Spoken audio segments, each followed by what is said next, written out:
Well, good evening and welcome to Tucker Carlson tonight. The Russia investigation, if you can remember that far back, was created to expose collusion between American politicians and operatives from foreign governments. Instead, so far, the investigation has simply exposed itself as corrupt and mismanaged.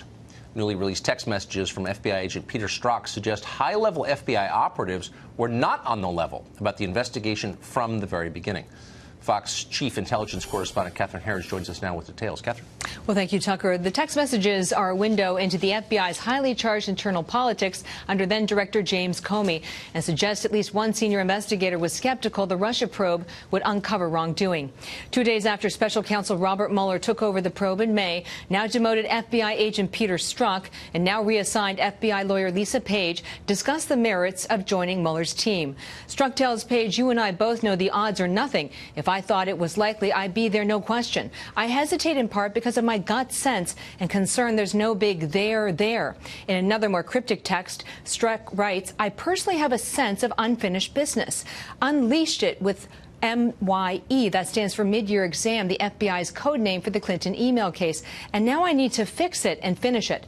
Another Republican who read the text said the FBI officials talk about a secret society within days of President Trump's victory.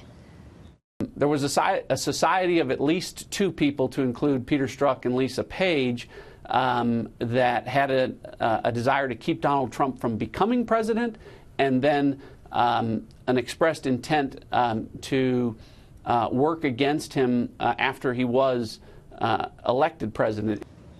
The FBI blames a technical problem for a 5-month gap in the Strzok-Page text and would not comment to Fox News on whether the Bureau has taken physical custody of their phones for a forensic review that could recover those texts. Tucker. Catherine Harris, thanks for always being on this. Joe DiGenova is a former U.S. attorney in D.C., and he joins us tonight. Joe, thanks a lot for coming on. My pleasure. So on Special Report a little over an hour ago, Ron Johnson, the head of Senator, who's head of the Homeland Security Committee, suggested that the secret society referenced in these texts may have been an actual thing, and it may have met off-site, away from the FBI secretly. We don't know more than that. What does this suggest to you? It suggests, as we've said from the beginning, that there was a brazen plot to illegally exonerate Hillary Clinton, and if she didn't win the election, to then frame Donald Trump with a falsely created crime. Everything that we have seen from these texts and from all the facts developing shows that the FBI and senior DOJ officials conspired to violate the law and to deny Donald Trump his civil rights. What would be the motive for that? The motive would be that they didn't like Donald Trump, they didn't think he was fit to be president, and they were going to do everything within their power to exonerate Hillary Clinton, and if she lost, to frame Donald Trump with a false crime because they didn't think he should be president. What do you make of the claim that 5 months of text messages between Strzok and Lisa Page have somehow disappeared, as Lois Lerner's emails did, as Hillary Clinton's emails did? Well, as an old United States attorney who has watched obstruction of justices over the years, that explanation from the Bureau is ludicrous. Those texts were either purposely destroyed, period. They were purposely destroyed. Moreover, they exist somewhere. I can assure you the NSA has them. Other companies have them. Verizon has them, AT&T. And if the Bureau can't figure out how to get them, they're in worse shape than I thought they were.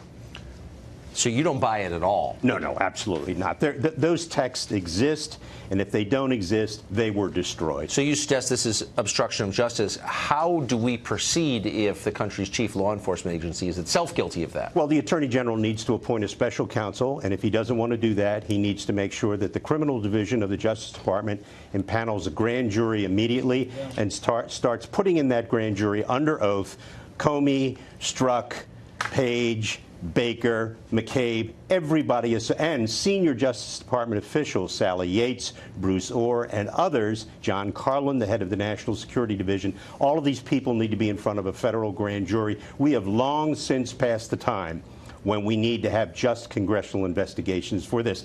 Make no mistake about it. A group of FBI and DOJ people were trying to frame Donald Trump of a falsely created crime.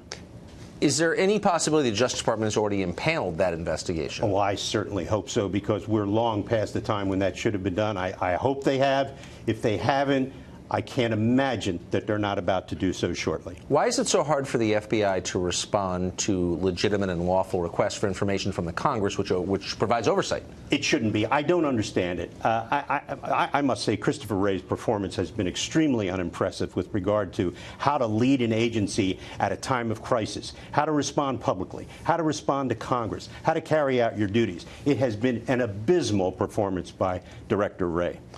Strzok and Page apparently still working at the FBI headquarters here in Washington. Does that strike you as odd? Strikes me as very odd. I cannot conceive of circumstances under which agents in these conditions, with the kind of text messages that they exchange, knowing what we know now about the criminal activity involving the compromising of National Security Agency intercepts of 702 data involving private American citizens. I can't imagine how they can still be on the premises. Would they be cleared to see classified information? I certainly cannot imagine how they would still be cleared to see classified. But they have access to former colleagues, of course, or their present colleagues in the building. Yes, members of the secret society no doubt continue to still talk to one another. What can be, I mean, are there civil service rules? I mean, how could that be at this point? I'm afraid only Christopher Wray knows why they are being allowed to stay in that building. And last question, since you have been here for a long time and worked in this world for a long time, are we right to have real questions about the integrity of our justice system watching this? Regrettably, we are at a point now where the FBI has lost almost all of its credibility and, regrettably, its integrity as a result of the conduct of James Comey, who remains America's most dirty cop. Terrifying. Joe DiGenova, thank you very much for that. Thank you.